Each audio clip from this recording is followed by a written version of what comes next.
Okay, it's after 7, so I'd like to call this meeting to order. And please note attendance, please. And we'll move right into discussion items. Linda, you can come back up. Great, thank you. District communication plan, board input and director involvement. Andy, do you want to kick off with this one? Yeah, I can kick off for sure. And Tim, you just want to say that Aaron is here via Skype? Yeah, Aaron's here via Skype. Herb's not going to make it tonight. Okay, great. So we've been fortunate to tap into the resources of Linda Kwan over the last year and a half or so, actually dating back to our strategic plan development almost 2 years ago now. And Linda has come on board to help us out with some communication strategies and efforts in a variety of ways with the school district. And after your discussion and your training over the summertime, and also after Linda has spent some pretty quality time with the administration at a retreat in August, felt it would be really entirely appropriate and a natural next step for her to come here and to share a revised draft communication plan and action plan with you, and also tap into your interests, as Linda will guide you in your discussion about where you as a board would like to influence the communication plan, and possibly even some suggestions that you may have for Linda or Linda for you about your communication outreach efforts to the community. So I'm not going to steal your thunder, Linda. I'll just turn it over to you. Thank you, and thank you for having me tonight. And I'm going to be quick because I know you have a full agenda. I want to spend a little time going through this presentation, but really what I want to focus on is some dialogue with all of you to get some input on how you see your role as communicators for the district. What you have in front of you is the revised communication plan and then an action plan as well. And what's highlighted is either the new items or the things we are still thinking about doing. And so I'm not going to walk through that whole document with you, but I want you to have it, and I want you to feel free to contact Andy with any thoughts or input after the fact to share. And then after we have this discussion, you might have some feedback on that. But we'll talk a little bit about what we did last year to give you an idea. I want to start with the why. Having a collective presence, telling our story. Why is that important for a school district?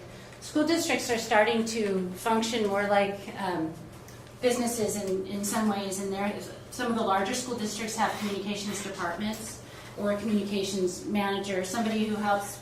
Could be whether it's in a crisis or whether it's just ongoing, keeping community members and family engaged and informed. Why do we do this? The truth is that attitudes towards our schools in the United States are derived principally from the news media, and most of that information about education is negative.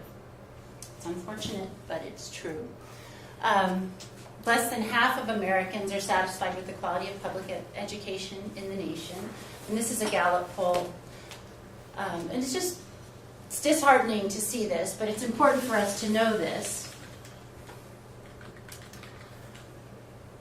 So the key for school districts and communications is to talk about the successes of our students to parents and to non-parents.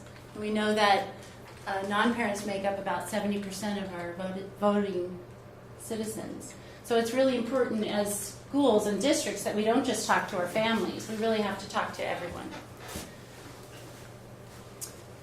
So we did an exercise with the administrative team where we said,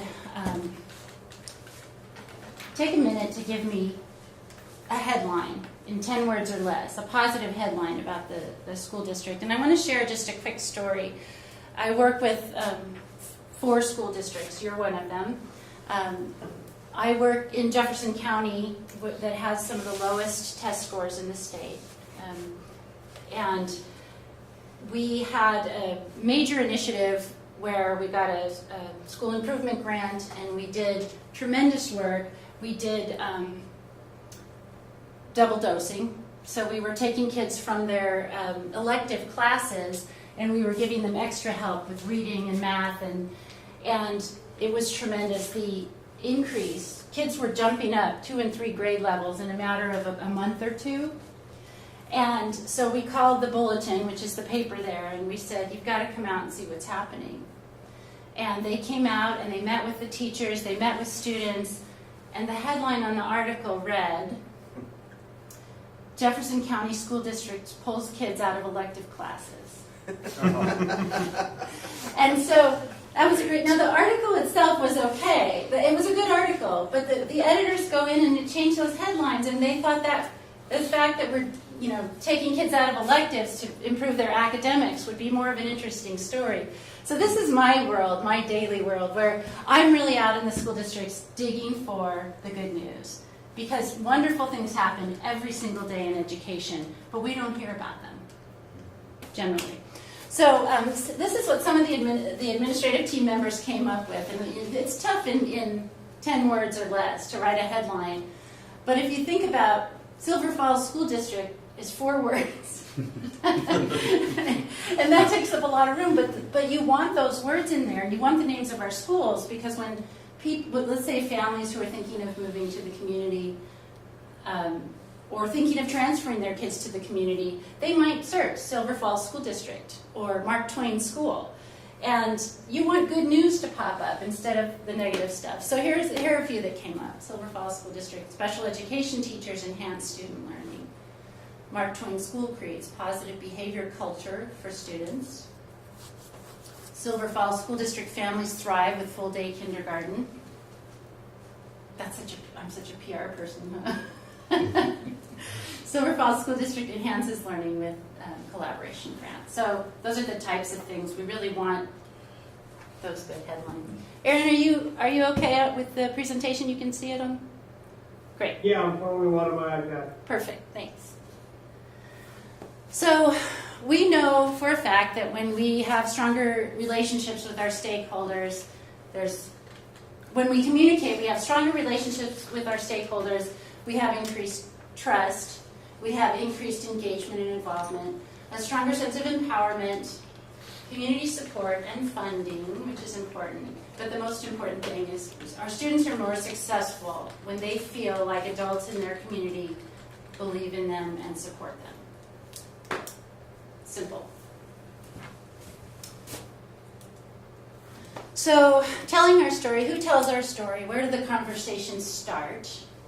And they start from the inside out, and that's why we met with the administrative team first, and we wanted to have this conversation. How are you acting as ambassadors for the school district and for education in your community? And then how are you sharing that with your staff, with teachers, with all staff? And the inside out, we as communicators look at this as our internal team, the district leadership, the school leadership, teachers, classified staff, and school board, which should be up there. It was up there. So the board we consider as one of our ambassadors, generally. So when we talk about who we're talking to, we have external audiences and internal audiences, and parents and families, community members and taxpayers, legislators, business leaders, media representatives, government elected officials. The team came up with some additional here as well. Alumni are part of our external audience, volunteers who work with the school, and then our internal folks as well. There you are, school board member. So what I wanted to spend a few minutes on is talking about how we've been communicating from a district perspective, and I know that you've all seen a lot of this. It was more than a year ago, almost 2 years ago, we had those community forums, and I sat in every single one of them, and people were very appreciative of that opportunity. It's something I think you guys should think about doing again at some point. We also used Thought Stream, which has a new name now, right? Thought Exchange. Thought Exchange.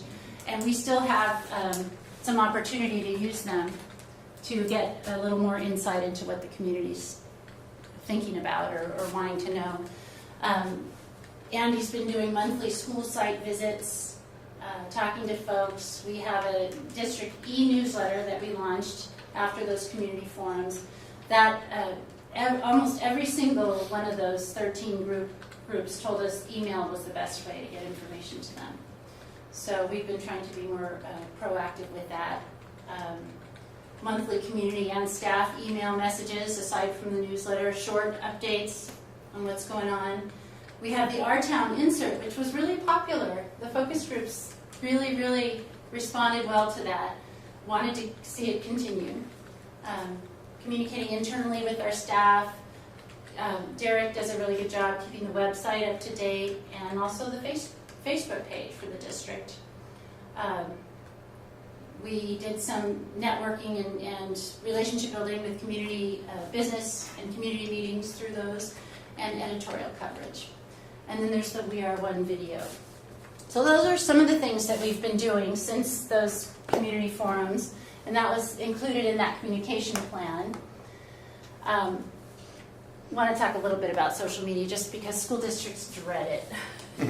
It's just such a beast in so many ways. But the truth is that we have to use it. We know, you've seen our Facebook page, right? You I guys. think some of the board members, I'm not certain about all of them. So it would be great, first call to action to you guys would be make sure that you've liked the Facebook page and that you get those updates and that you share information as you see appropriate. But you should all be connected with that. The reason that's important, this is Facebook usage worldwide, and how dramatically it's increasing. And it's our age group. It's not our kids anymore. We scared them away.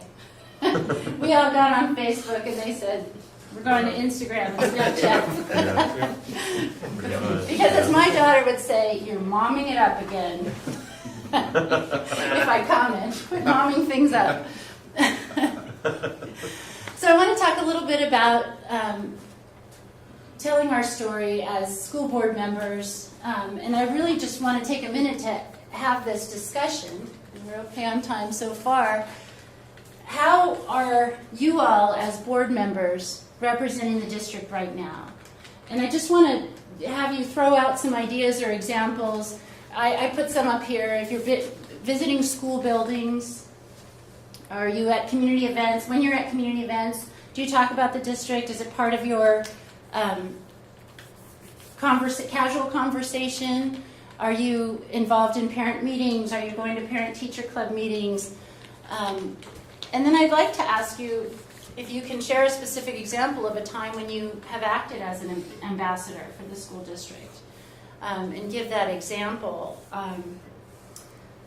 There's so many, whether you're intentionally representing the district or not, you are. People know you're on the board. It's a small community. And so I want to give you one quick example. In Jefferson County, we've had board members coming to the professional development days for teachers, or we had early release, and the board members would come and see what the teachers were doing, because there was concern that that time maybe wasn't being used effectively. And the board members came out of there just saying, wow, we had no idea that kind of collaboration and networking was going on. And then they are out in the community and they can share that story. I was just at the elementary school, and I just attended a professional development session, and I was amazed at the teachers. It was pretty great, and it's good for the teachers and staff to see you as board members engaged and involved in the school buildings. And even the students, they know that you care, that you're invested in their success and their education. So I'm going to shut up, and I'm going to ask you to think about for a few minutes and let me know, how do you feel now that you're representing the district? The building visits are a really good thing. And I've done a lot of those. I haven't been able to in the last couple of years do as many as I would like. But And when you go to the buildings, what have you done generally? just wander around and get into the classrooms Right. and meet and visit the staff. Right. I And think introduce yourself as a Yeah, and I kind of think of it kind of as a way to build a relationship with staff a Right. little bit, and then it's nice to be around the kids too. And and see what's, some of the good things that are going on. that's exactly it. And maybe coming out with a headline of your own. Yeah, Um, yeah. And I think, so I visit each of my school districts once a month, and we walk through, and we go to the principal and say, what's good here? And they say, oh, there's a lot of good, but nothing really unusual. And then we say, well, let's walk through the halls and show me around. And amazingly, a million great stories pop up. Oh, this student just accomplished this, and this teacher just got this recognition, and oh, we have this grant, and now we're doing this. And these things just tumble out like crazy. So being in the schools, you find a lot of stuff that people might not remember to share. Yeah. The And then educators are so busy. I would try to share at the board meetings, Right. just some, little, nothing, like you say, nothing major, just the good stuff that's Right. going on. And that's one thing that I think would be really powerful for any of us to do. It would, and then the teachers are like, hey, Tim Roth was at our school the other day, and board's interested.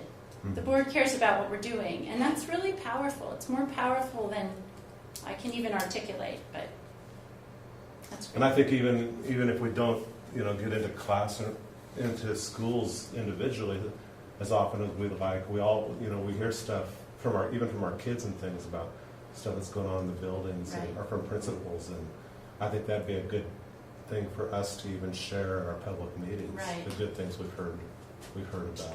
I'd like us to do a little more of that, because there are a lot of positive things happening in the world. And They don't get out as much as they should. So. I love that idea of sharing family stories that come home, but think about it as a school board member. Mhm. And the more trust you can build with the community and parents and teachers and staff, the stronger our education system is going to be. It's that simple. So, anything else? Maybe have a specific example of something that they had an opportunity to advocate or share some good news. I know I'm putting you on I've the gone to spot. quite a few of the parent-teacher club meetings, and it always kind of starts of, why is this guy here at first? Right. And then sometimes you're lucky if you can get out of there by 9:30 or 10 o'clock at night. They Right. follow you all the way to your car, talking to you about different issues, and sometimes they're bragging about their school and the neat things they did. Right. Other times, different concerns they have. So And that's huge. If you're going to school, parent-teacher club meetings, and especially in schools where you don't have kids, I mean, that's really showing that you're interested.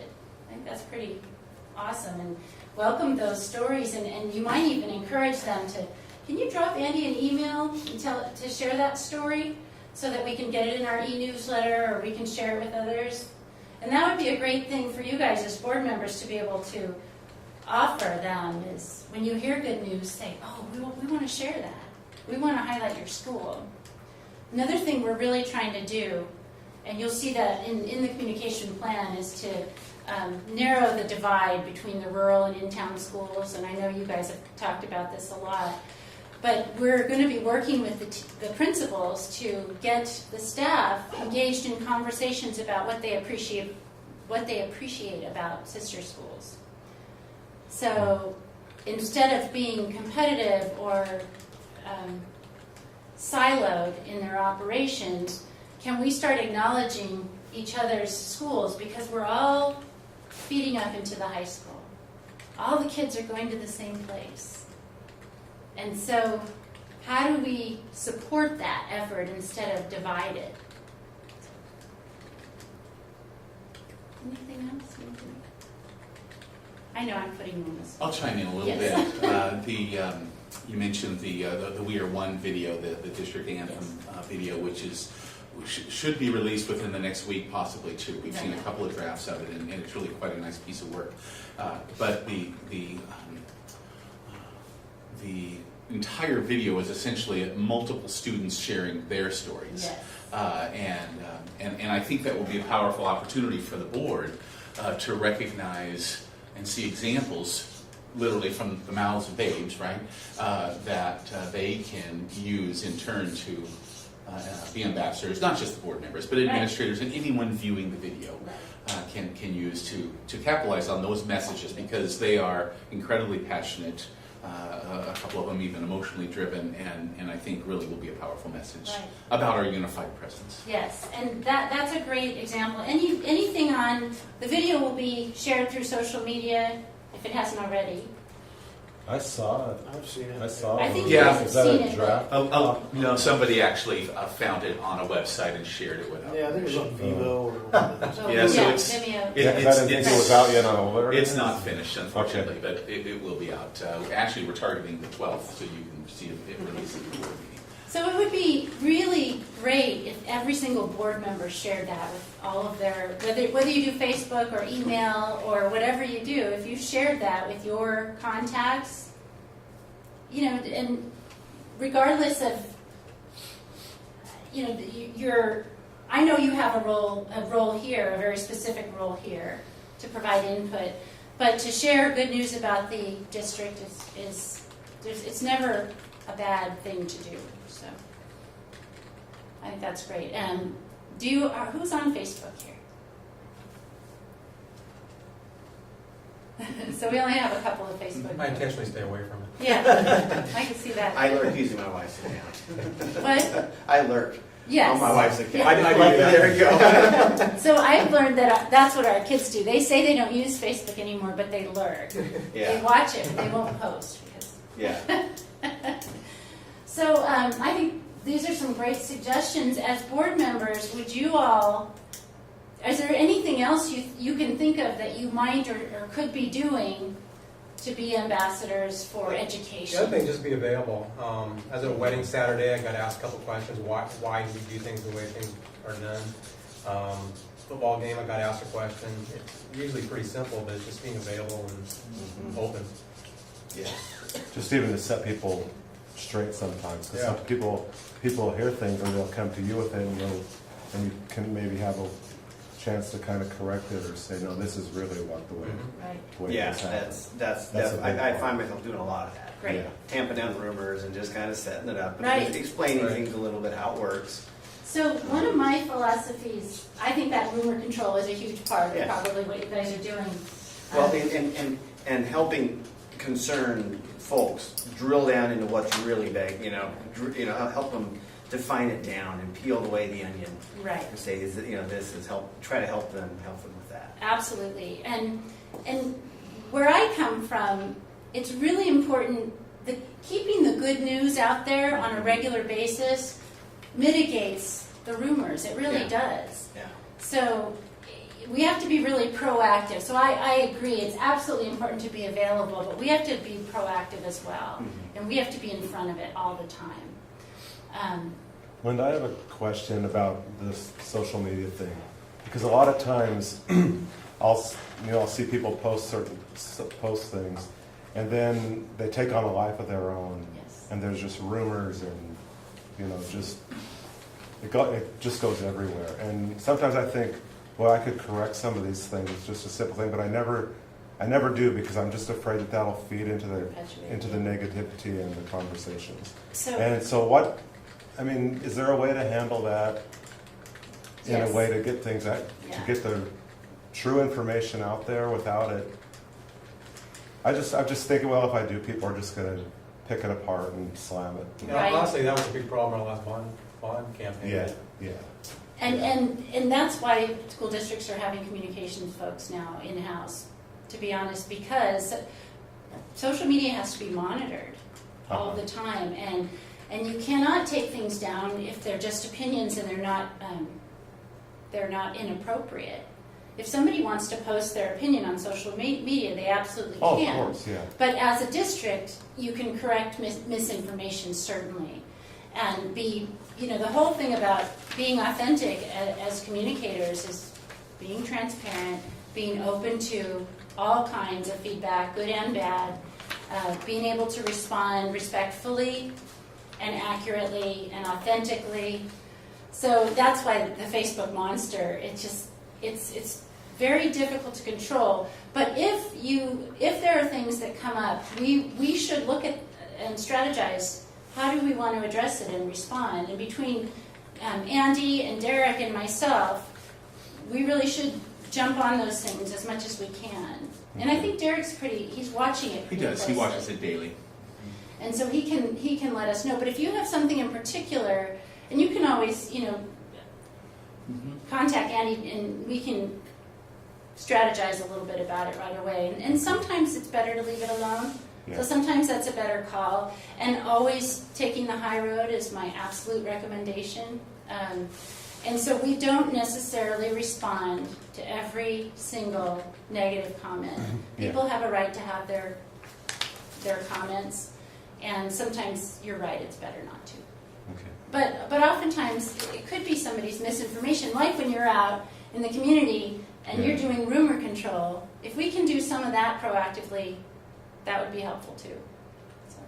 Or maybe give people the correct information, but then just don't engage in what they might do with it or Right, whatever. right. And never get in a personal battle, about that stuff. And, again, I think it's constantly reminding people that we are all in this for the same cause, and that's the success of our kids. Regardless of opinions or disagreements we might have in the community or as within the district, let's keep it focused on the positive. What are we doing to help student success? All right, I'm out of time. I just have one other Yes. comment, and I want to share this with the board, and I all of you know that we've been working with Linda for the last couple of years, but one of the most compelling, I think, advantages that we've realized with this relationship is that it's just what Linda shared at the beginning, and that is that the media and social media and so many opportunities, I think generally because many times it's easy to do and it sells, is the negativity.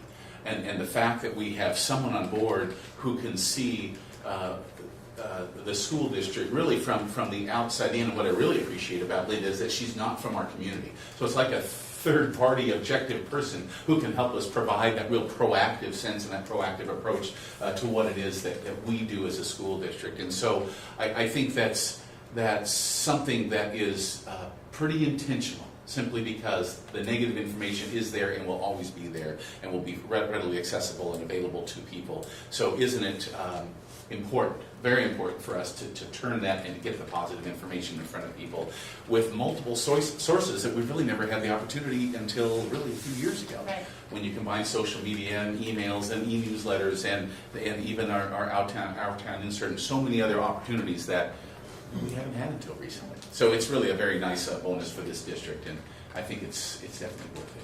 Can I add just a few things, suggestions for you all to consider? And we've talked about it, but sharing positive Facebook posts. And if you don't have your own account, but you have a family member who does, and they can put it up there, that's helpful. The e-newsletter would be great for you guys as board members to forward to your contacts. There might be some duplication there. We have 2,000. No, it's more than 3,000 at More this than point. We'll have 3,000. even more after we get the new students uploaded and their Great. parents. But sharing that e-newsletter or a story, if you don't want to look like you're sharing propaganda. I mean, if there's a particular story that you're proud of, you should be reading the e-newsletter and you should be looking at those positive stories and being able to talk about them, sharing the ones that are meaningful to you personally. But that would be really important. And again, I can't emphasize enough. Your job in rumor control will be so much easier if you help share the positive news on a regular basis. So The negative is always going to be there. it's always going to be there. And I think I kind of agree with Tim things. Don't try to just ignore it. Sometimes To a point, but- ignore it. Most of the time, if it's really negative and just harmful, It's that hand. yeah, if it's out of hand. But sometimes somebody really does misunderstand something, and if we have an opportunity to clarify, that's great. The other big piece of communication is in a crisis, and we're working to prepare for that. How do we make sure we get everybody in the loop as quickly as possible? Hopefully we never have to, but in the event that we do, we want our systems, our email system, our text, our phone systems to be really spot on. So. I've wondered for a while, and I've had quite a few people ask me as well, is why isn't this stuff ever posted online on our webpage or any of that stuff? I know City Council does their packet, you know, obviously without the executive session stuff and personal stuff and whatnot. They post that on there, but that might help give people information. I don't know why, but a lot of people have asked me, they're like, what's in those packets? You know, like they think it's top secret material, and you know, it's not. So that would be something we could explore. So putting the board information on the website, the agendas, presentation material. That's not something we're doing already. We put the agendas on the website, but the full packets, which are intended for board members. But you're right, Todd. I mean, we don't put all of the detail on there, and we can surely address that and follow the board lead on that. There's some information that's on there, even though it's public information. It's really intended and designed to get your input to help address it, minimize rumors, have factual conversation about it, and then it's made available to the public simply because you're the first set of eyes that need to see it as a legislative body for the school district. Yeah, I think so that's there truly is some sense to not putting the full packet on the website, made totally available for the public. Where there's no secrecy to it by any means. But I think if we made everything available all the time, I think in some instances you'd have more problems than we do now. Absolutely. I truly believe that. You know what might be nice to do is once in a while to do a board update after a meeting.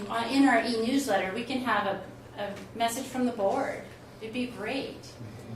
The other thing that I do in some other school districts is I run a quote from a board member on a different board member on a regular basis in their newsletters and why they believe in the school district. So that might be a great thing to collect. I would like you guys to talk about if you want to commit to some specific actions that we can add to the communication plan that the board is going to really take on a proactive commitment to once or twice a year make a presentation at a business meeting or one of the community business meetings as a school representative, school district representative. Okay, I'm cutting into your time now, but anything else? I'm going to put my contact information up here quickly. And it's always best to go through Andy, but if anybody had any questions or communication ideas that they wanted to share, I would welcome them. Anybody have any questions, comments? Aaron, you got any questions or comments or anything? I'm good, thanks. Great, thank you. Okay. Thank you very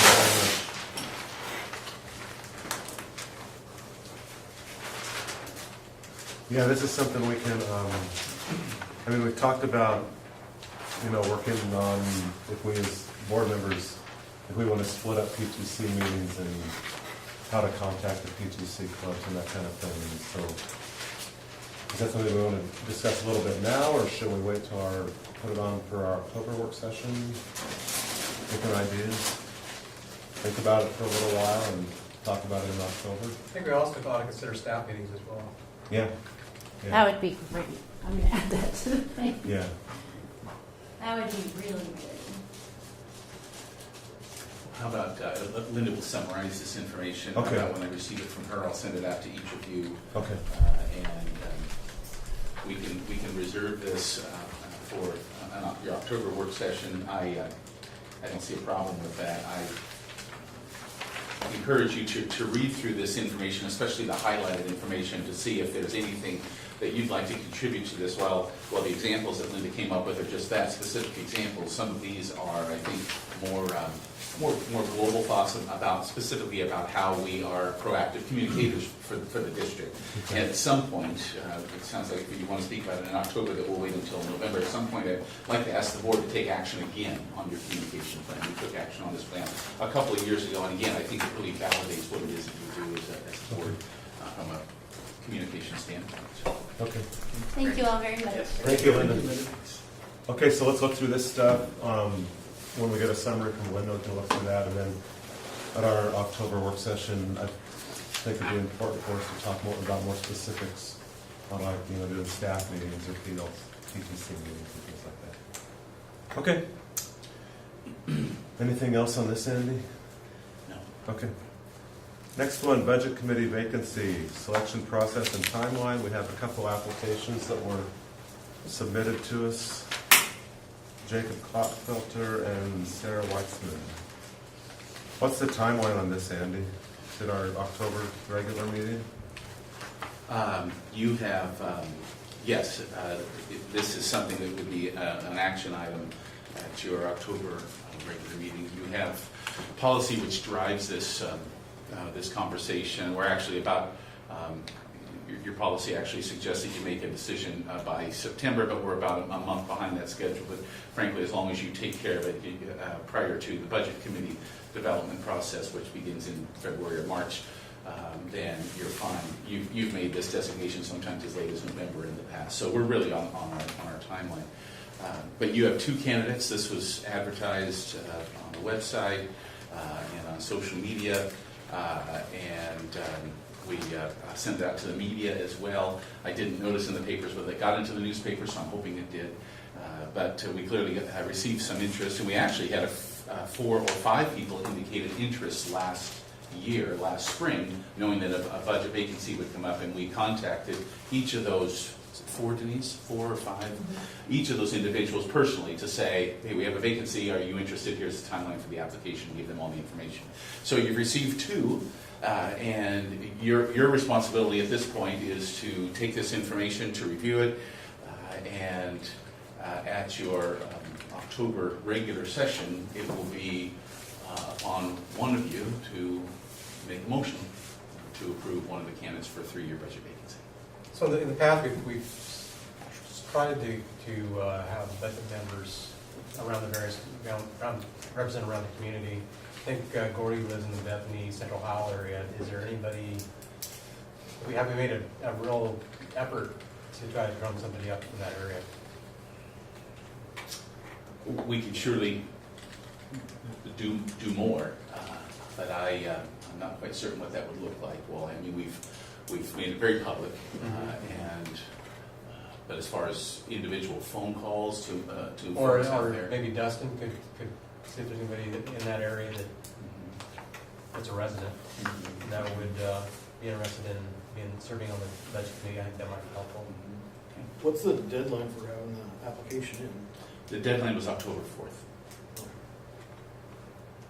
Are we getting out of balance, so to speak? I mean, are we getting too many people from the rural areas or in town, or just I can take a look at that, Tom. I haven't had a chance to do that.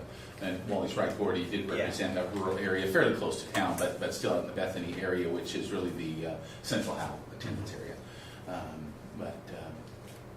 When I just envisioning the budget committee right now, that's not the first thought that comes to mind. We have a number of rural representatives. Yeah, that's my mind too. I'm in agreement with that. I think it's okay, but I think if there's somebody who's interested in that area, it'd be great as well. But if there's nobody, what we have, certainly fine. Yeah, if we've got, I mean, since we've already gotten the word out, I don't know if we have anybody else. Yeah, I don't think it's that. Yeah, I don't think it's that out of balance. Exactly. It's not yet. I don't think. I don't want to get there either. Yeah, Right. for sure. Yeah, I just want to be mindful of it. Yeah. We'll do a little more checking and, I don't know, whatever you think I might look like, Andy. Okay. Don't spend a lot of time on it, but ask Dustin if there's anybody that Will they? Comes to mind. yeah. And we do have the 2, Jacob Clotfilter's here tonight. Just let Yes. him know. I don't know if anybody had any questions or anything, not to put you on the spot, Jacob. No. Okay.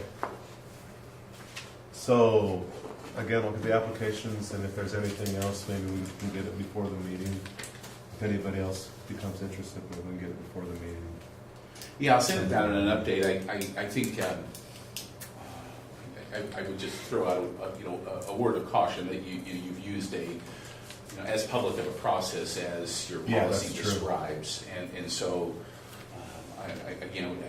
throwing caution your way to ask for more candidates when you have a couple of well-qualified candidates. Admittedly, it's at your discretion. You're the ones that ultimately would choose the budget committee replacement, but just to think that just to think that through a little bit.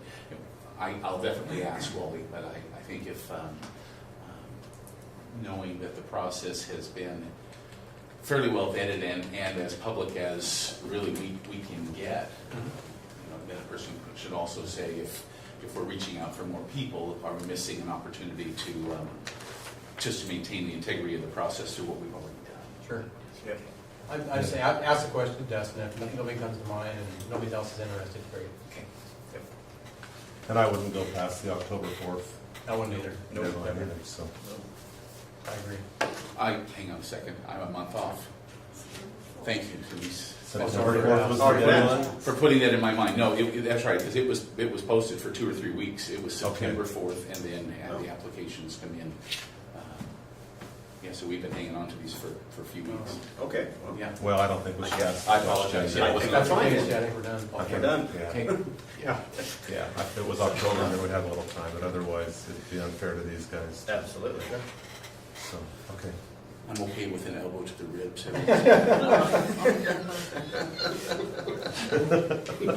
Or maybe take your name tag.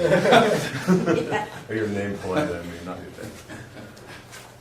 Okay, so, our meeting in a couple weeks, we'll pick one of these two people. Visioning process update. I assume this is probably you, It Andy. is. I'm going to hand these out with the request that I get them back tonight. Each one of you has received a copy of this, or at least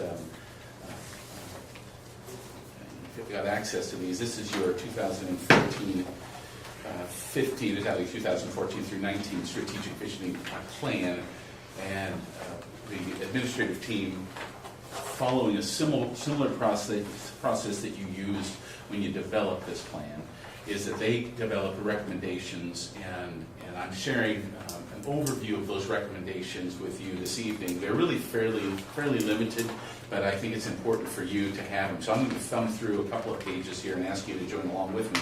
First of all, the plan itself was written and approved by you as a board with the intent that it would have an annual review over the course of the 5 years. And second to that, it's a living document. So while I think we can all say we can develop the perfect plan for 5 years, things change and newness occurs and new information arises that puts us in a position of saying, even what we just agreed to a year ago is now either not pertinent or maybe not timely anymore as it was, simply because of new information that's been realized. And while the intent of every plan is to be just that, foolproof over the course of 5 years, I think realistically we have to be put in a position to say, is it serving our purpose? So with that said, the front of the cover will have an update that will say year 2 of the plan. So, with the thought, so people will see it, it'll say year 2. Some of the photographs will be updated. Photographs on the third page in will be updated with a new photograph of the administrative team, and I'll modify my letter a little bit, referring to year 2 of the strategic plan, but the bulk of the information will remain the same. The process, public input, all remains the same, simply because there's been no change to that, and the framework to success I'm on page 5 now, will not be changing. I do want to draw your attention a little bit, though, to page 6 and 7, and the administrative team is proposing a few changes, especially on page 7. But if you take a look at page 6, the first district core value, there's one word change that we believe is an important one to recognize, and that's the first bullet, student engagement resulting in maximum individual achievement. Really kind of surprised that this remained in there even a year ago, because we're so focused on student growth that the administrators are proposing that we change the word achievement to individual growth. So every child can achieve, but really our job is to determine measurable growth and to literally quantify that from year to year on an individual basis in order to determine if individual students or a group of students making adequate progress towards graduation toward high school. So that's the only change that is being proposed on page 6. Could we make it academic growth? Does that make sense? I like growth, because so much of, a lot of what people do is just even more than academic. Well, I understand, but we're here for academics. Yeah. Well, I agree, Wally. Your mission statement, though, does define character and academic growth both. And so if you're going to limit the district core value to academic growth, then Yeah. you may be missing encapsulating both of those Okay. pieces. All right. The changes on page 7 are really specific to the bottom third. It says 100% of teachers will be proficient or distinguished in the district standard for student engagement. When this was crafted over a year and a half ago, we had the design team for professional development and teacher improvement, and we had not fully developed the observation and evaluation system using what's called the Danielson framework. While we had this information, what we didn't have at the time was a clear understanding of those items that would be specifically measured. And so the third part was our best attempt at coming up with what those measures are to help us understand whether we're seeing growth in the areas of student engagement. So it says under their performance indicator, teacher observations will include, and there's 5 areas with baseline data for each one of them: student enthusiasm, learning tasks that require high-level student thinking, etc. As we've developed the plan over the course of the last year and a half, each of these were not the specific measures that we developed. And that came from good conversation between teachers and administrators, but it also came from our interpretation of the Danielson framework. So I think it's actually a good thing, because we are proposing that we consolidate those 5 into 2 very specific measures. And these are measured based upon the Danielson framework, and that is that students are intellectually engaged in the lesson, as the teacher uses groupings that are suitable to the lesson activities. That's one. And the second one is that learning tests have multiple correct responses or approaches, or encourage higher order thinking skills. And that's another measurable, observable objective that we use when we visit teachers' classrooms and look for differentiated instruction and whether there's authentic growth occurring as a result of the influence of teachers and student engagement by the teachers, I should say. So that's going to be a noticeable difference. It's still doing exactly what we had intended, identifying proficiency in the standard of student engagement, but it's using 2 measures rather than 5 measures that we don't have any data for. So it makes sense to me, and it makes sense to the administrative team as well. We'll have, as far as the columns are concerned, we'll have the baseline data, we'll have the goal data for 2014-15, and we'll add a column that shows the actual data for 2014-15 as well. And that will be the same format that we use every year along the way. And then on the last couple of pages, 9 and 10, simply because there's been some adjustment in the performance indicators, we'll be adjusting the administrators that will be responsible and accountable for those changes to occur. And then you'll receive updates from those administrators beginning at the midpoint in the year and until the end of the year with the performance indicators, simply because we'll have the data then to be able to report. Unlike last year, if you remember, many of the reports I think were very informative, but you remember one of the common themes was it's the first year and we're establishing baseline data. So now we do have some baseline data, and you should be receiving updates on these performance indicators that we haven't been able to do in the past, simply because we have a year under our belt. So from my perspective, this is a strong and powerful document. It requires a year 2 update. We'll be sitting down here again a year from now doing the same thing, saying what year 3 review and updates can we make. I don't think there'll be many similar to this year, and I wanted to share that with you. What I plan to have is this actual document in draft form for your October meeting with the changes added, so you'll see them, and we'll be asking you at that time to take action at your October regular session. Of course, that's entirely up to you if you want a little bit of additional time to spend on it, but I think because the changes are pretty easy to understand and really do fit our needs, the sooner that we can apply this in the district, especially from an administrative observation standpoint, the better it will be for the school district. I'll answer any questions you may have. Questions? Good, Aaron? Okay. Okay, thanks. Okay. I'll get these back to you. Oh, yeah, thanks, Tim.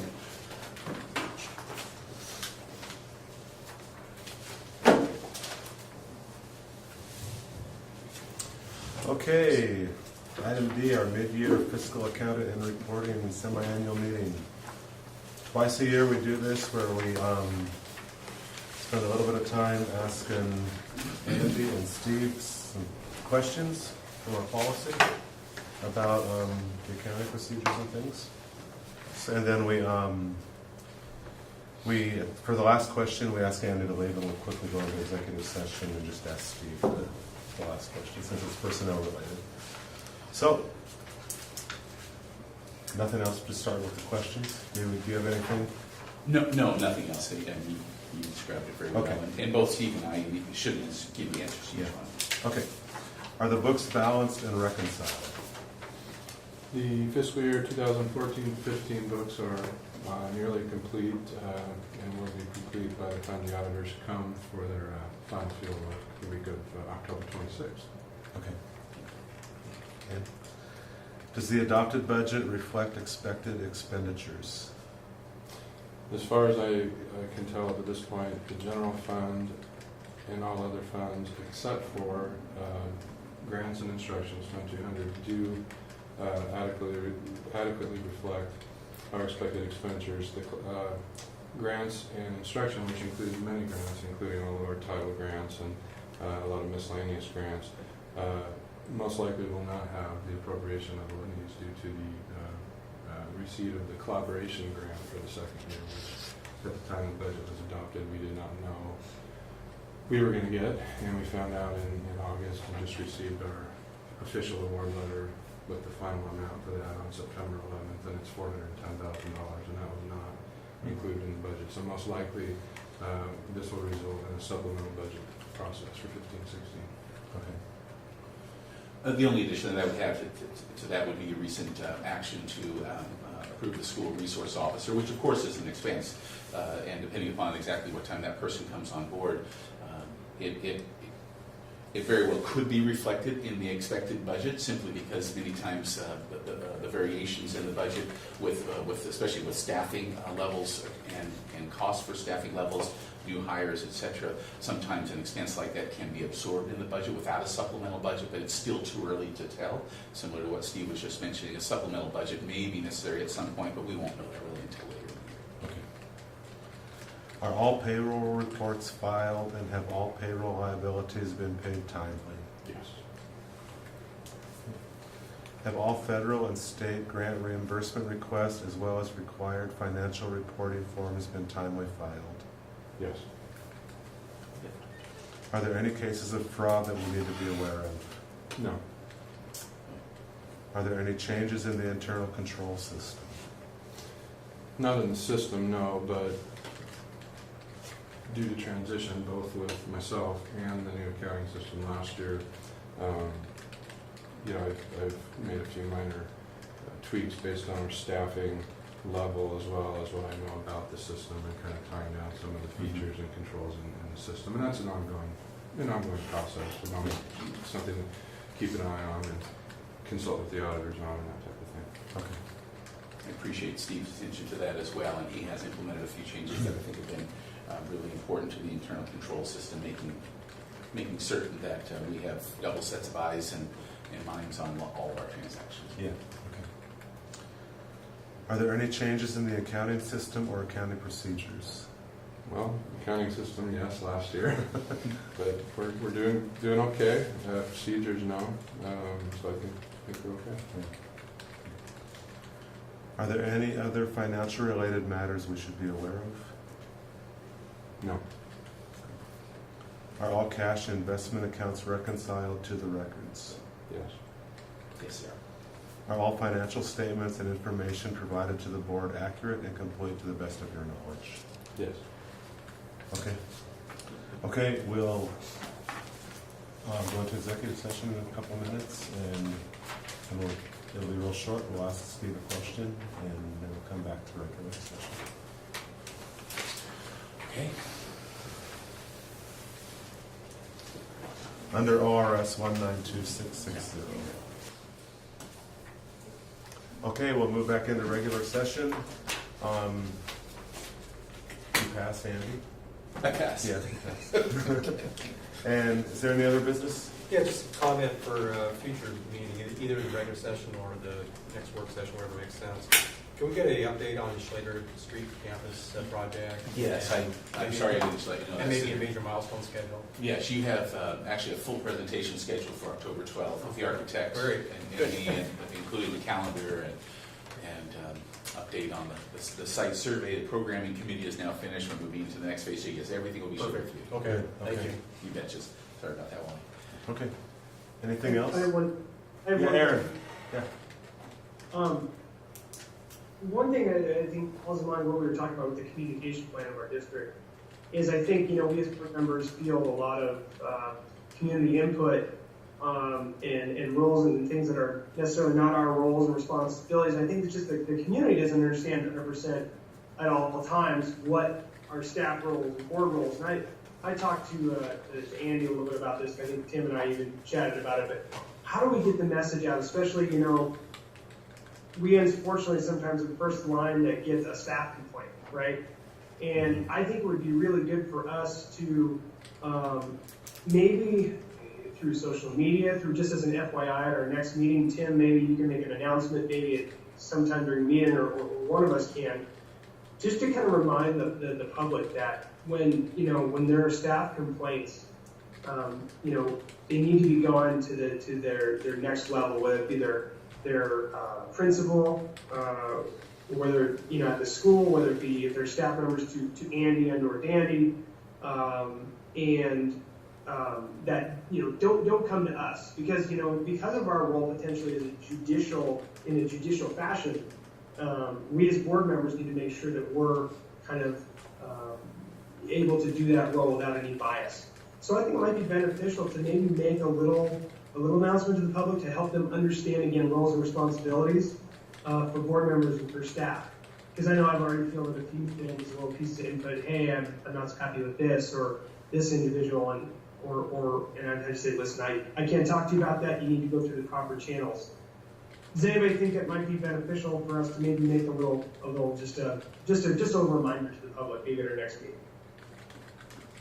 It's probably not a bad idea. I mean, almost in the form of a PSA.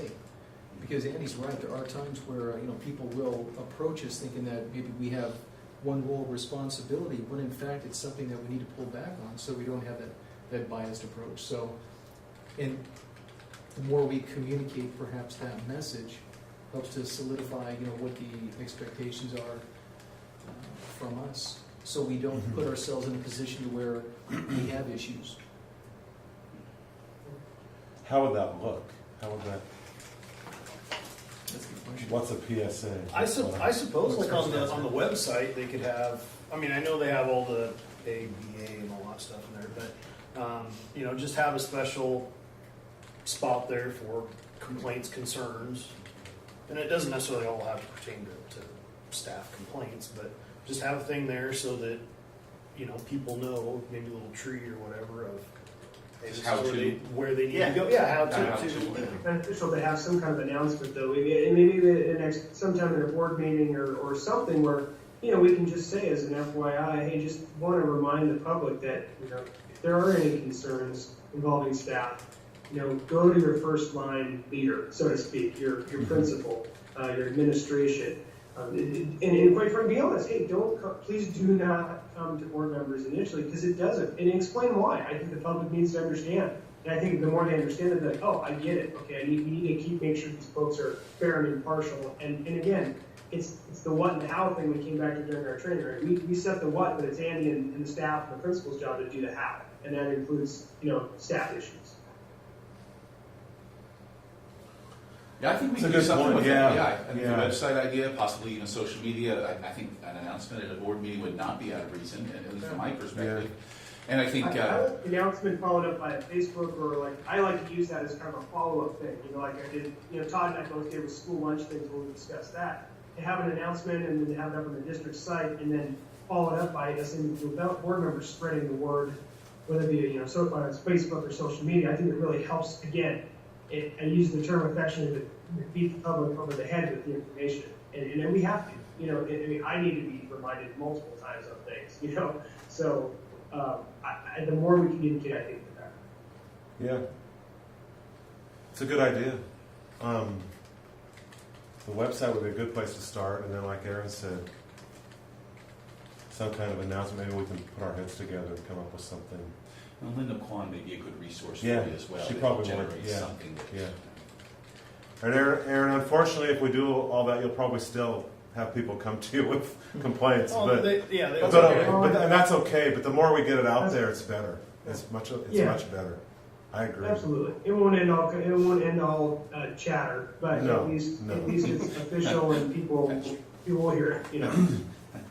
Yeah, I tend to find that you'll kind of start to feel the complaint and you'll listen a bit and you'll kind of explain the process and then they find out they're not really complaining anymore.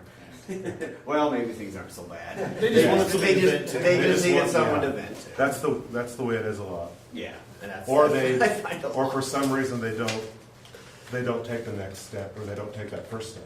And I think they were just looking for someone to Yeah. vent. So. But no, good idea, Aaron. Yes. Anybody else have anything before we adjourn? Okay, then we're adjourned. Thank you, Aaron. Thanks for coming. Get some sleep. Thanks, guys. Take care. See you later. Thank you. See ya. See you later. Aaron.